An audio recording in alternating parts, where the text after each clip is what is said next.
اب اس کے ساتھ ہی ناظرین آگے بڑھتے ہوئے آپ کو بتائیں کہ chairman NPCIF Gujarat doctor Abdul Sattar Khan کے زیر سایہ ضلع گجرات میں امن کانفرنس کا انعقاد کیا گیا ہے۔ اسی حوالے سے مزید بتا رہے ہیں ہمارے نمائندے سید عرفان عباس نقوی۔ جی عرفان بتائیے گا۔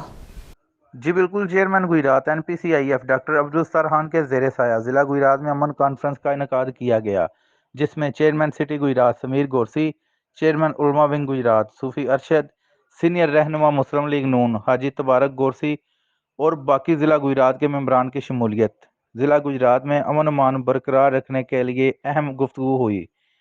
نیو منتخب چیئرمین عمیر حسن کو چیئرمین UC لالازار کالونی منڈی بہاولدین منتخب کیا اور شمرید خان کو چیئرمین سٹی اسلام آباد یوتھ ونگ منتخب کر کے نوٹیفیکیشن اور کارڈ بھی دیے گئے۔ جی ٹھیک ہے، بہت شکریہ عرفان عباس تفصیلات سے آگاہ کرنے کے لیے۔ اب تک کے لیے اتنا ہی، مزید خبروں کے لیے دیکھتے رہیے SM نیوز۔